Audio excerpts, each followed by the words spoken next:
So I don't want to come in too hot with my newfound confidence.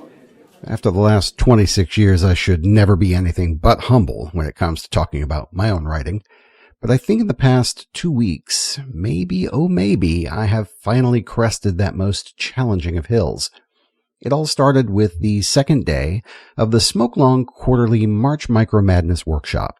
I had just finished my last refill, the one about starting with conflict first, and said, yeah, Art, this is the perfect opportunity to practice what you preach. So on day 2, I wrote a story where time metaphorically runs with you until it outpaces you.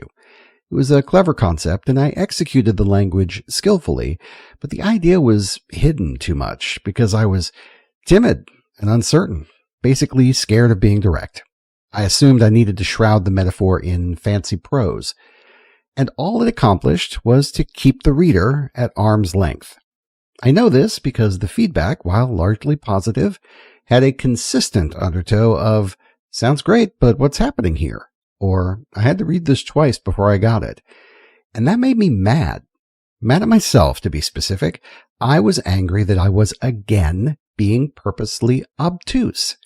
I wasn't trying to cloud the meaning or hide the metaphor, but I thought, incorrectly, that I had to be cute or clever about it.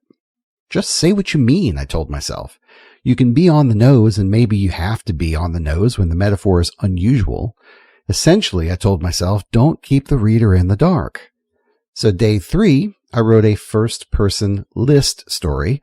I started off just listing a bunch of urban myths, silly things that we believe, even though they aren't true. Halfway through writing it, I found a thread, a story inside the list.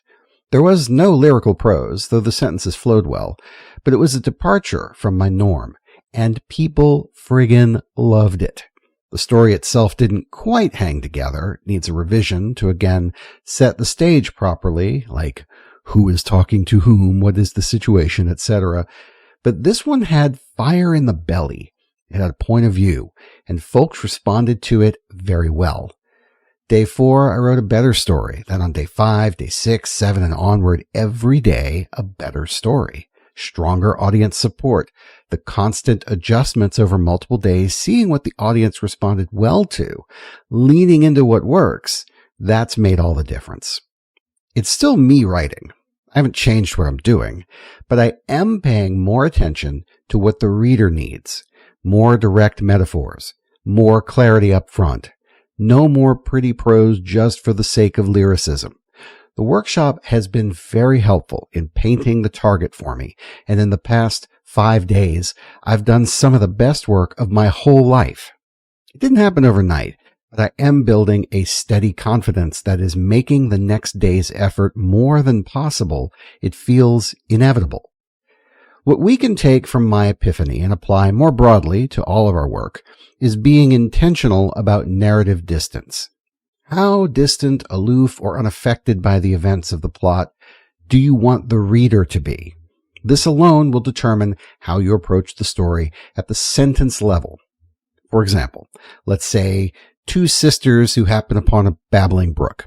The Stoic sister might describe the utility of the brook, how it can bring life-giving water to the town they live in, or how it draws the boundary between theirs and their neighbor's estate.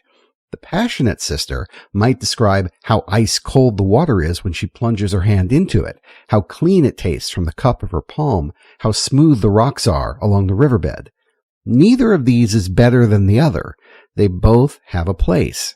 Think of these as 2 forms of narrative distance, where the Stoic sister is far away from the visceral experience of the brook, while the passionate sister is right on top of it, communicating that feeling of it to the reader. As you craft your fiction, feel confident to adjust your focus, just like the lens of a telescope, to grow or shrink the physical, emotional, or spiritual expression of your characters. Only you know the proper distance, but you can trust your beta readers to help you find it. See you next week.